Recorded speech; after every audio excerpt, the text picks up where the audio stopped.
Di sebuah rumah tua dengan halaman yang luas, hiduplah dua kakak beradik bernama Bima dan Sinta.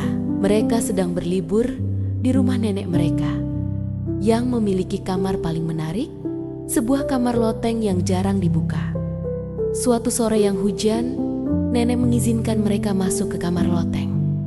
Udara di sana berbau kayu lapuk dan lavender. Mata Bima langsung tertuju pada sebuah lemari pakaian raksasa yang terbuat dari kayu gelap dengan ukiran bunga dan binatang di pintunya. Sinta, sebaliknya, langsung memeluk boneka beruang kesayangannya, Barnaby, yang ia bawa kemana-mana. "Nek, lemari ini tua sekali. Apakah ada rahasia di dalamnya?" tanya Bima sambil menyentuh gagang kuningan lemari. Nenek tersenyum misterius. Lemari itu adalah lemari tempat segala sesuatu yang hilang menemukan jalan pulangnya. "Hati-hati nak, jangan sampai kalian yang tersesat di sana." Ketika nenek turun untuk menyiapkan teh, rasa penasaran Bima sudah tak tertahankan. Ia menarik Sinta. "Ayo kita lihat, boneka Barnabymu kelihatan gugup." Sinta menggenggam Barnaby erat-erat. "Aku takut, Kak Bima." Bima membuka lemari itu perlahan. Tidak ada pakaian di dalamnya. Hanya ada kegelapan yang dalam dan bau seperti vanila dan kunyit. Tiba-tiba, boneka Barnaby milik Sinta bergetar, terlepas dari pelukannya, dan melompat masuk ke dalam lemari, seolah ditarik oleh suatu kekuatan tak terlihat. "Barnaby!" teriak Sinta. Tanpa berpikir panjang, Bima melompat menyusul, diikuti oleh Sinta.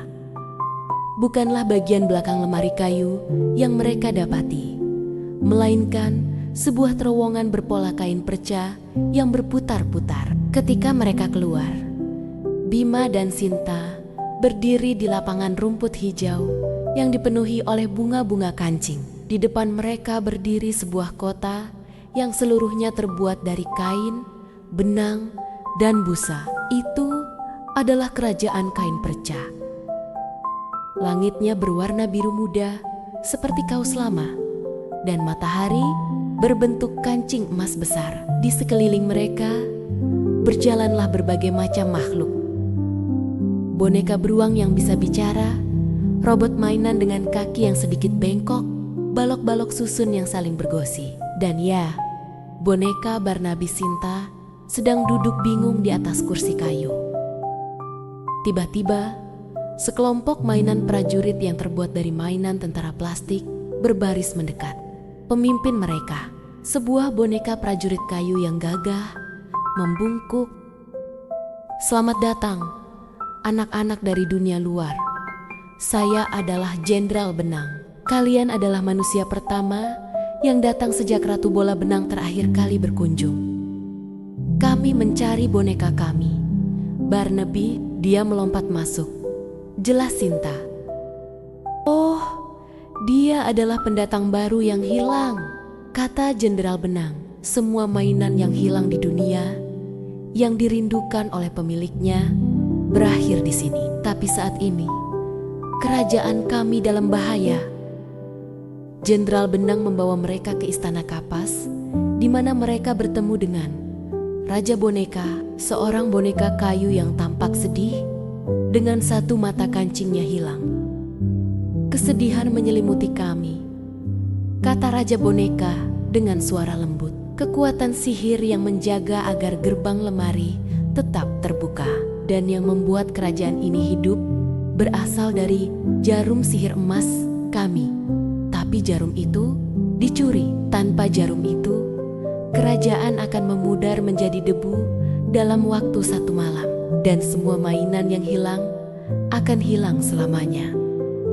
Raja Boneka menjelaskan bahwa jarum sihir emas dicuri oleh tikus gergaji, seekor tikus tanah raksasa yang dulunya adalah maskot jahitan istana, namun menjadi iri pada kebahagiaan para mainan. Tikus gergaji tinggal di sarang sampah di balik pegunungan busa. Bima, Sinta, dan Jenderal Benang memulai perjalanan berbahaya mereka. Saat mereka tiba di pegunungan busa, Barnabi tiba-tiba berbisik, Aku merasakannya, jarum itu ada di bawah sini." Mereka menemukan lubang rahasia yang mengarah ke sarang sampah. Bau apak dan barang-barang bekas yang menumpuk menusuk hidung mereka. Mereka melihat tikus gergaji yang besar dengan mata merah menyala sedang mengasah jarum sihir emas di cakar depannya. "Hei, kalian datang mencari jarum itu, anak-anak dunia luar," dengus tikus gergaji. "Kerajaan ini harus berakhir, hanya akulah yang pantas memiliki sihir ini." Pertarungan pun dimulai. Bima menggunakan kecerdikannya. Ia melihat ada kaleng bekas cat air yang terbuka di dekatnya.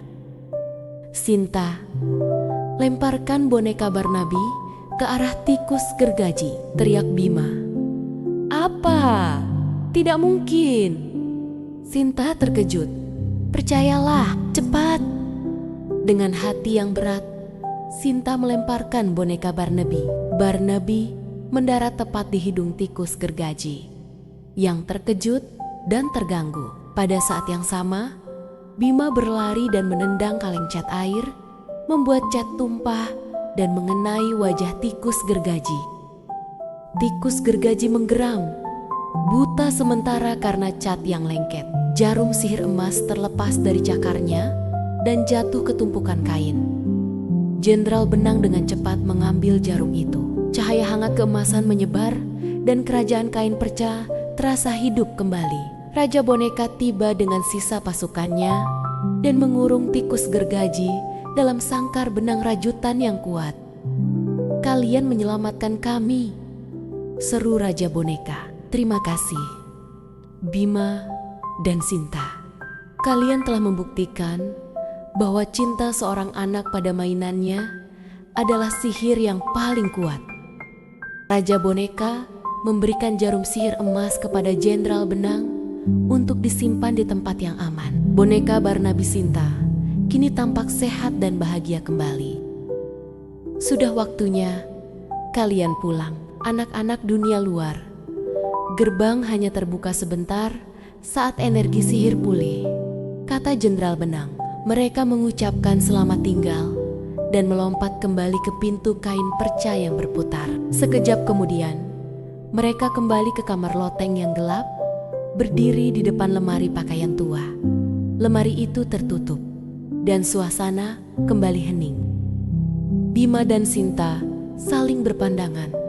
Apakah ini hanya mimpi? Sinta memeluk Barnabi. Boneka beruang itu terasa hangat, dan di telinga Barnabi terselip sehelai benang pelangi, kecil, tanda bahwa petualangan mereka benar-benar terjadi.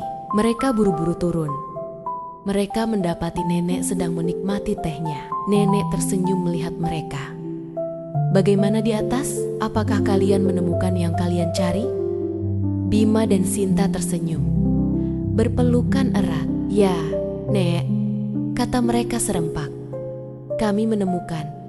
Pulang." Mereka tahu bahwa meskipun lemari itu kini diam, di baliknya kerajaan kain perca akan selalu menunggu, aman dan penuh kebahagiaan, berkat keberanian dua kakak beradik yang mencintai mainan mereka.